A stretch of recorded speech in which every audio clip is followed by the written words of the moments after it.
Hi friends, I am back with the another video in the series which is part 3, right? So we are going to discuss very important questions for your upcoming exam IFSC grade A, and also these questions are important for your RBI grade B, right? So you might be wondering which topic it is. It is ESD, Economic and Sustainable Development. So if you see, this particular word was used in IFSC notification, but in RBI this both are used separately. So sustainable development is there in your ESI syllabus. So this MCQ holds important for your ESI. So friends, without wasting any time, let's start. Very good evening and welcome to XMB. The first thing we'll talk about the exam date, right? So you have seen Sushil sir has made a video today morning where we have confirmed the date that phase 1 would be on 15th April and phase 2 would be on 13th May, right? So let us talk about the first hurdle that we need to clear, which is 15th April, right? That is your phase 1 day. So for this, what you can do, if you are one of the student in our course, then you have access to 1200 questions, and we are also few tests are getting added, right, based on the pattern of the exam. Second thing, you have 10 mock test. So please do utilize this two particular thing at least for the next set of days. And also we will be conducting few revision test which you should attend. Okay, revision live classes which you should attend. Okay, if you are not part of our course, then you have an opportunity where we are offering 40% flat off. So शुरू करते हैं हमारे video से. The first question that we have, see, what I am expecting from you is, I am showing you the question. You will have to pause the video and try to figure out the answer, right? Then I will go ahead and show you the answer, and then we would discuss the answer in detail as well. Which of the following are the binding agreement adopted in 1992 Earth Summit, right? So these are very important summit for your sustainable development. तो चलो इसका answer देखते हैं. So Convention on Biological Diversity was one of it. Framework Convention on Climate Change, UNFCCC. Then the Declaration of Principle of Forest Management. तो ये सारा चीज है 1, 2 and 4 is your answer. Convention to combat desertification is not part of Earth Summit 1992 but is part of something else. तो वो चीज़ हम इसी series पे देखेंगे कि क्या है. So let us discuss the answer. तो देखो, ये जो अर्थ समिट 1992 में हुआ था ना, इसके पीछे का एक वजह भी है. इसको तुमको इस एंगल से भी समझना पड़ेगा कि दुनिया का सबसे पहला ह्यूमन एनवायरनमेंट कॉन्फ्रेंस जो हुआ था वो हुआ था 1972. ये कहाँ पे हुआ था? स्टॉकहोम, स्वीडन में हुआ था. तो इसका 20 साल 20th एनिवर्सरी में, मतलब 1992, 20 साल के एनिवर्सरी में टोटल 176 कंट्रीज से scientist, politician, like minded people, NGO से, ये सारे लोग एक जगह पे हुए रियो डी जेनेरियो, ब्राज़ील में, जिसको नाम दिया गया अर्थ समिट. इसको कौन करवाया? The united nation conference on environmental and development, right, इन्होंने करवाया, जिसको उन्होंने नाम भी दिया अर्थ समिट. ये कहाँ पे हुआ, कब हुआ, ये डेट भी तुम्हें याद रखना है. अब इसमें जो डिक्लेरेशन है वो क्या है? जो मेन डिक्लेरेशन है वो 27 universal principles based on the united nation framework convention on climate change, ये हो गया पहला. The convention on biological diversity, and तीसरा है declaration on the principle of forest management. तो ये तीन चीज़ इस पर किया गया एंड आपको ये सारा चीज़ याद रखना है. I hope question number 1 clear हो गया. कुछ भी डाउट है तो obviously do mention it in the comment section. चाहते हैं क्वेश्चन नंबर 2 पे. Again the rules remains the same. I won't read the question, आप पॉज करो and try to figure out the answer. ठीक है? Which is the sole legally binded international agreement that deals with the sustainable land management. I think मैंने अभी बोला कि I won't read the question, I actually mean कि I won't read the options. ठीक है? आप पॉज करो, pause करके आप ट्राई करो कि इसको आंसर कर पाते हो कि नहीं. बाकी आंसर हम डिस्कस करते हैं. तो देखो, आपको मतलब ये दोनों सवाल मैंने एक साथ दे दिया तो ये तो इजी गेस हो गया, क्योंकि ये अर्थ समिट का पार्ट है, ये अर्थ समिट का पार्ट है, ये भी अर्थ समिट का पार्ट है, ये तो नन ऑफ दिस है. तो ऑब्वियस सी बात है ये बच जाता है. तो या तो ये आंसर है और ना तो नन ऑफ दिस. ठीक है? ये दोनों में से कोई एक आंसर है. तो the right answer is convention to combat desertification. तो ये क्या है ये हम आगे अब समझते हैं. देखो, ये जो है this is related to land मतलब जो ऐसा बोलते हैं ना, जब देखो लैंड जब खराब हो जाता है तो क्या फेल होता है, क्रॉप फेल होता है, ठीक है।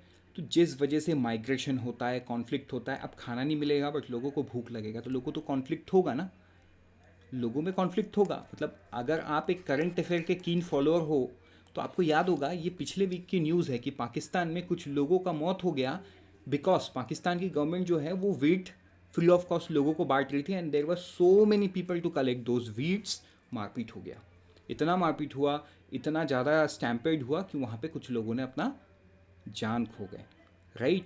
तो देखो जब खाना नहीं मिलता, जब क्रॉप फेलियर होता है, तब क्या होता है, माइग्रेशन एंड कॉन्फ्लिक्ट। तो इस चीज़ को कॉम्बैट करने के लिए 1994 में UNCCD, the united nation convention to combat desertification, ये चीज़ एस्टेब्लाइज किया गया 1994 में, to protect and restore our land and ensure a safer, just and more sustainable future. तो ये तुम्हें याद रखना होगा, ठीक है। तो देखो ये जो PDF है ये तुम्हें डाउनलोड भी करोगे ना तो उसका बहुत फ़ायदा मिलेगा, बिकॉज कितना डिटेल इसमें है, आप वीडियो को पॉज करके कितना ही पढ़ोगे, so it's better you download and then study. चलो बढ़ते हैं क्वेश्चन नंबर 3 पे। Again I will read the question but not the option. Among the 17 sustainable goals, how many goals are included in the मनरेगा। आपको पता होगा कि मनरेगा is an act which provides 100-day guarantee of work in the rural India, and ये rural India में बहुत help करता है MNREGA. Even during the time of Covid it was single handedly MNREGA which gave people work. जो लोग दूसरे states पे काम करते थे ना, माइग्रेंट्स वर्कर, वो जब अपने घर पे रिटर्न आए because of lockdown and no work at that place, तो मनरेगा में उनको बहुत काम मिला and they got many help. तो यहाँ पे सवाल वो नहीं है, सवाल ये पूछा गया आपको कि जो सस्टेनेबल डेवलपमेंट गोल है वो तो कितना है, 17, जिसको हम एजेंडा 30 भी बोलते हैं, एजेंडा 2030। तो उसमें कितने सारे गोल्स इंक्लूडेड हैं, तो ये सवाल आपको ज़रूर ट्रिक करेगा बिकॉज शायद आपने पढ़ा नहीं होगा। So friends the answer is very easy, it's there are only 8 goals, ठीक है। मनरेगा एंड SDG के कितने गोल्स हैं, 8। Participatory planning, social protection, livelihood security, rejuvenate natural resources, wage employment, social and women empowerment, deepen democracy, asset creation। तो ये चार कितने होते हैं, टोटल देयर आर 8 गोल्स, ठीक है। तो MNREGA is actually helping in agenda 2030। I hope ये भी आपको क्लियर हो गया। कुछ डाउट है तो बिल्कुल आप कमेंट सेक्शन पे लिखिए। चलो बढ़ते हैं क्वेश्चन नंबर 4 के तरफ। The rules remains the same. मैं क्वेश्चन पढ़ूंगा। Which of the following protocol is related to persistent organic pollutants, ठीक है। तो ये जितने सारे प्रोटोकॉल हैं आपको मुझे बताना है कि सही आंसर इसमें से क्या है।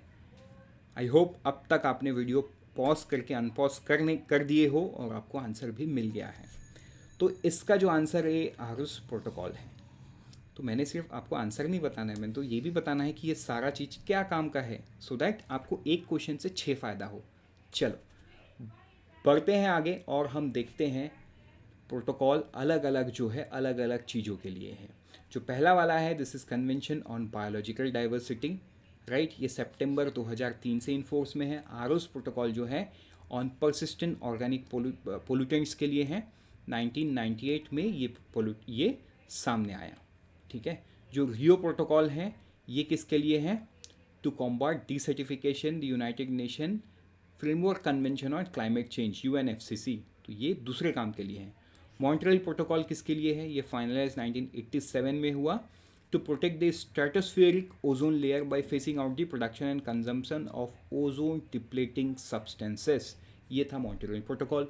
और जो क्योटो प्रोटोकॉल था वो था United nation framework convention on climate change bye committing industrialized countries and economic in transition to limit and reduce greenhouse gas emission in accordance with the agreed individual targets। तो ये था Kyoto protocol. तो देखो ये Kyoto protocol ये है जहाँ से इस बात की शुरुआत हुई कि लोगों को जो ग्रीन हाउस गैस है उस एमिशन को कम करना है। लेकिन यहाँ पे जो चैलेंज ना किसके सामने आ गया, डेवलपिंग वर्ल्ड के सामने आ गया, क्योंकि जो डेवलप नेशन है वो तो कोल के दम पे, मतलब एमिशन करके ही आज डेवलप्ड बने हैं। तो उसके बाद बहुत सारा मीटिंग्स हुआ, the latest being the COP27 and जो टारगेट्स दुनिया ने अपने सामने रखा वो COP26 में रखा है। तो अब आप मुझे ये बताइए conference of the party COP26 में क्या क्या किया गया है, वो आप मुझे कमेंट सेक्शन में बताइए। क्या क्या टारगेट इंडिया ने अपने सामने रखा, let's see how many of you know it. कई बार क्या होता है ना, लिखने से आपको आपको रिवीजन हो जाएगा, आपको याद रह जाएगा, एंड जिसको नहीं पता वो कमेंट पढ़ेगा तो उसको याद हो जाएगा। So it is like helping yourself and helping some of your friends as well. चलो बढ़ते हैं क्वेश्चन नंबर 5 की तरफ। Again the rules remains the same. Question number 5 जो है, earth hour is a world wide movement organised by which organisation. तो देखो मैं बताऊँ, ये जो क्वेश्चन है ना, ये तुम्हारे करंट अफेयर का भी पार्ट है। It is also part of your current affair. How, अभी तुम्हें समझ में आ जाएगा। तो आपको करना क्या है, वीडियो को पॉज करना है और अनपॉज करके आंसर सुनना है। मैं तो आंसर आपको बताता हूँ, it's WWF। And why it is a part of current affair, वो आपको नेक्स्ट स्लाइड में समझ में आएगा।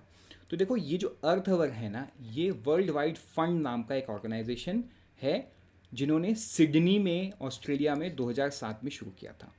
ये मार्च का जो लास्ट सैटरडे है, वो उसमें शाम को 8:30 से 9:30 बजे के बीच में they say that non essential electric lights को 1 घंटे के लिए बंद करो and we will celebrate the earth hour. तो ये करंट अफेयर का पार्ट कैसे हुआ, क्योंकि March 25 was the last Saturday in the मतलब जो अर्थ हावर 2023 है वो मार्च 25 को हुआ। आई होप आपको ये पता था, एंड बाकी सारा इन्फॉर्मेशन तो आप यहाँ से सीख ही गए होंगे। So with this we are done with the video. Let's meet tomorrow with the new video with the new set of questions. Till then, unfold your potential. All the best for all the exams that you are preparing, and always remember, IXMB helps you prepare 50% faster.